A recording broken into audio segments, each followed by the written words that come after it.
ভাঙড়ের মানুষের যে অধিকার, সেই অধিকারকে কিভাবে প্রতিষ্ঠিত করতে হবে সেটা উনি জানেন না।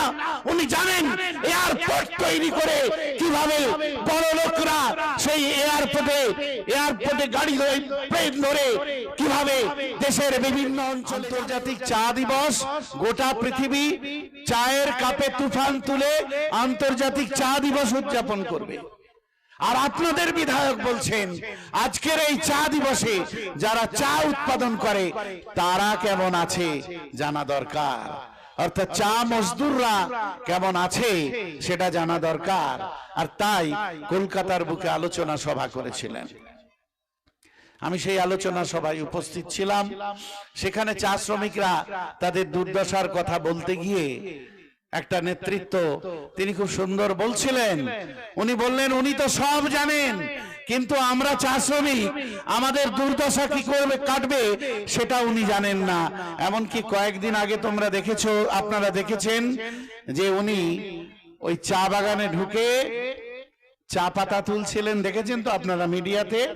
মানে ওটাও উনি জানেন যে কিভাবে দুটো পাতা একটা কুঁড়ি তুলে চা তুলতে হয়, ওটাও উনি জানেন, কিন্তু চা শ্রমিকদের অবস্থার পরিবর্তন কিভাবে করতে হবে ওটাই উনি জানেন না।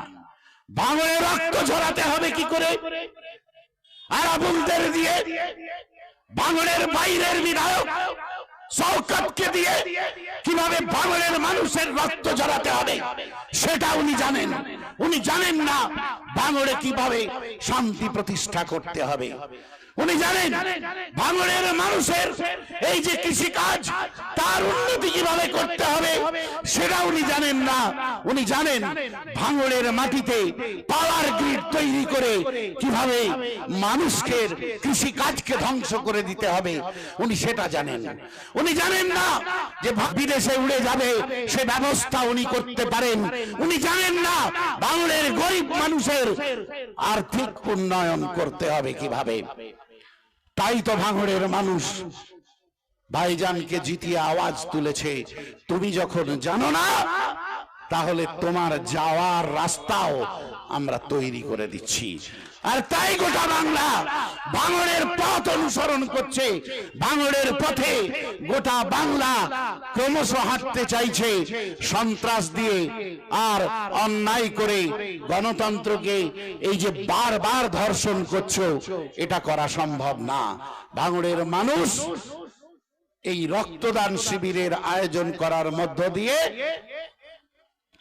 তাদের ভাঙড়কে রক্তদানের ভাঙড়ে পরিণত করার যে শপথ নিয়েছে তাকে আমি রক্তিম অভিবাদন জানাই, আমি রেড স্যালুট জানাই, রক্তিম অভিনন্দন জানাই আপনাদেরকে।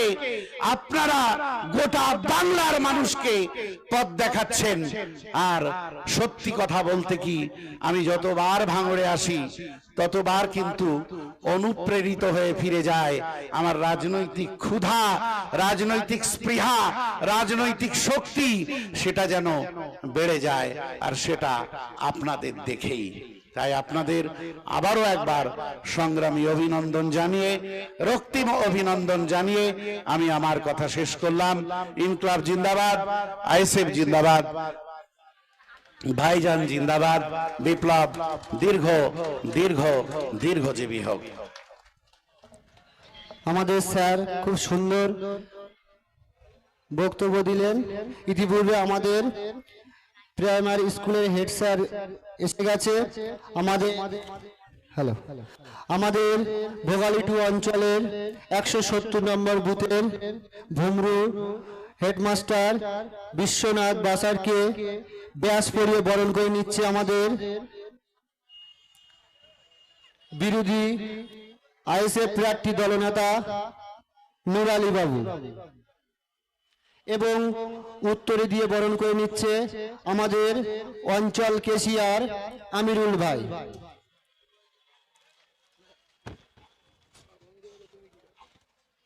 ভোগালী 2 অঞ্চল 165 নম্বর বুথের কাঁটাডাঙ্গা প্রাইমারি স্কুলের হেডমাস্টার আব্দুল হাকিম মোল্লাকে ব্যাস পরিয়ে বরণ করে নিচ্ছে আমাদের ওইদুল ভাই।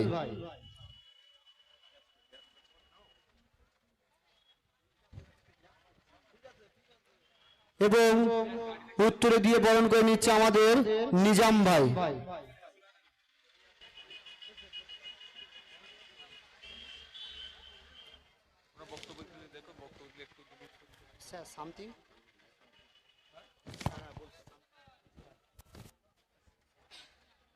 আমাদের এবারে বক্তব্য রাখবেন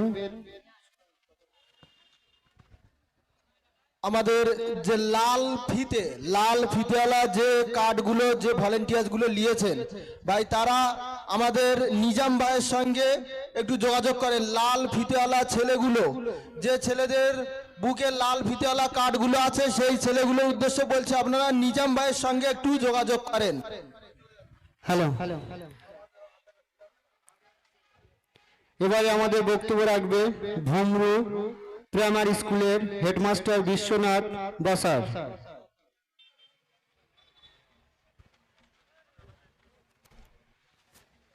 মঞ্চে উপবিষ্ট ভাঙড়ের বিধায়ক মাননীয়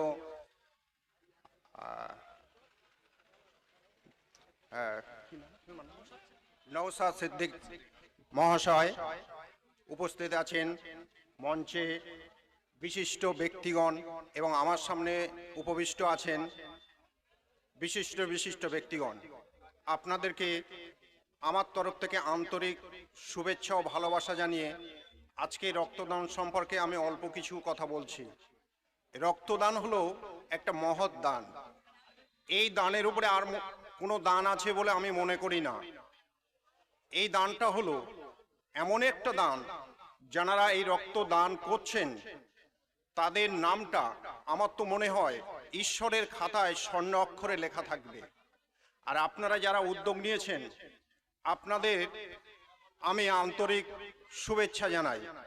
রক্ত এমন একটা জিনিস, সামান্য একটি রক্তের জন্যে একটা মুমূর্ষু রোগী মৃত্যু যন্ত্রণায় ছটফট করে। একটা সুস্থ সরল মানুষের দেহের এক বিন্দু রক্ত দিয়ে সেই মুমূর্ষু রোগী কিন্তু জীবন ফিরে পায়। আজকের দিনে আমাদের ভারতবর্ষে রক্তের খুবই সংকট দেখা দিচ্ছে। রক্ত এমন একটা জিনিস, এটা বিকল্পভাবে তৈরি করা যায় না। বিজ্ঞান অনেক কিছু আবিষ্কার করেছেন, এমন জিনিস আবিষ্কার করেছে যেটা আমাদের কল্পনার অতীত, কিন্তু বিকল্পভাবে রক্ত আবিষ্কার করতে পেরেছে সেটা কোনোদিনও এখনো পর্যন্ত শোনা যায়নি। তাই একজনের শরীর থেকে রক্ত নিয়ে অন্য একজনের শরীরে প্রবেশ করাতে হয়, সেটা